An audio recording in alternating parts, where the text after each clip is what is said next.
President Calvin Coolidge was a glum, quiet person, and this trait earned him the nickname Silent Cal. His emotionless countenance was so famous that when his death was announced, the satirist Dorothy Parker quipped, "How can they tell?" Yet underneath that cool demeanor raged a voracious sexual appetite. One day the Coolidges were touring a chicken farm when Mrs. Coolidge noticed that the rooster was mating frequently with the hens. "How many times a day does he mate?" she asked the guide. "Dozens," he replied. "Tell that to Mr. Coolidge," she insisted. On hearing of this exchange, Mr. Coolidge asked, "Each time with the same hen or a different one?" The guide told him it was always with a different hen. "Tell that to Mrs. Coolidge," the president replied. This story is attributed to the noted animal behaviorist Frank Beach in the mid-20th century, but nowadays it's become a staple of psychology textbooks when introducing what has become known as the Coolidge effect. The Coolidge effect in mice and men. Put a male rat in a cage with a receptive female, and he'll mate with her.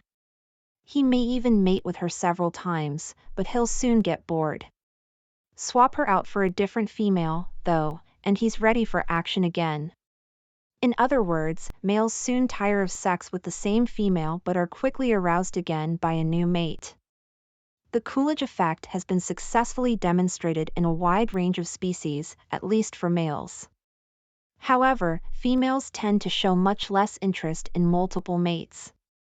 Generally, this is attributed to the fact that a female is limited by pregnancy to the number of offspring she can bear in a given period of time, whereas a male's reproductive capacity is limited only to the number of mates he can find.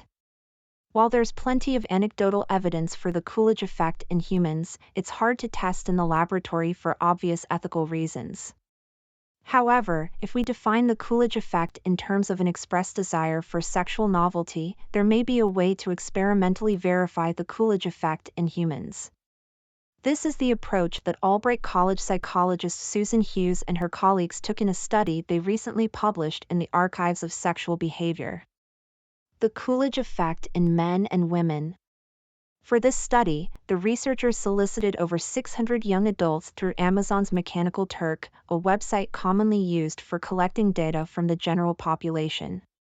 These participants consisted of roughly equal numbers of heterosexual men and women. The experimental design involved a setup similar to the dating app Tinder. Participants were shown an array of photos of opposite-sex persons and asked to choose which ones they'd like to hook up with. They were told that they had 10 dating opportunities, which they could distribute among the available persons. In other words, they could have sex one time each with 10 different partners, 10 times with one partner, or any other combination, as long as the total number of dates added up to 10. In line with the Coolidge effect, the men selected more potential sex partners than the women did. However, two interesting findings also emerged from the data analysis.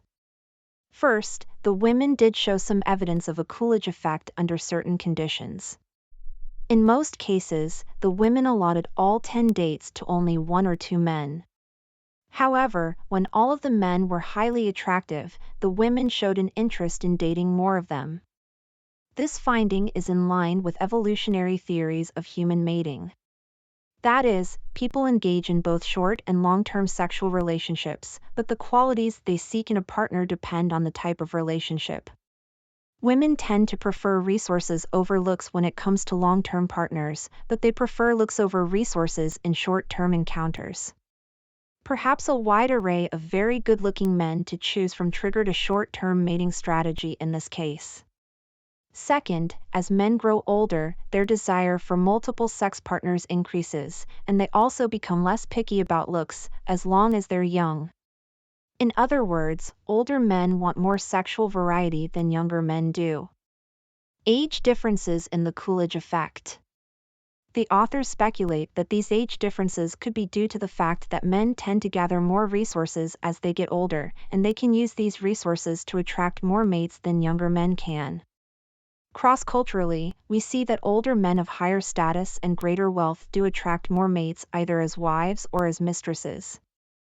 I think this explanation is fine as far as it goes, but I suspect there's more to the story. Younger people may also be more susceptible to the social norm that sex should only take place within a committed relationship. Studies show that a small minority of young adults regularly engage in the hookup culture, but the vast majority are only sexually active within steady relationships. As people grow older and more experienced, they tend to have greater self-awareness of their own sexuality. My guess is that the older men in this study have come to terms with the fact that their biology drives them to desire many young sex partners, and that it's nothing to be ashamed of. After all, this was a hypothetical dating scenario, not one they would necessarily act out in reality, where there would be consequences to pay. It's also interesting that older men are less picky about looks. This too is in line with evolutionary theories of human mating. That is to say, men tend to show the opposite pattern of mate preferences to females. When it comes to long-term relationships, looks are of the utmost importance for men, but they're much less so for one-night stands. In this experiment, the younger men distributed their dates among fewer women. That is, they tended toward a long-term strategy, in which looks are paramount. But the older men distributed their dates among more women. Since they were pursuing a clear short-term strategy, looks were less important. Although we can't test for the Coolidge effect in humans the way that we do with rats and other animals, the design that Hughes and colleagues came up with is a good proxy. The results of this study do seem to confirm the observation that men tend to want many more sex partners than women do. Of course, it's just what we would expect when we think of sex from an evolutionary perspective.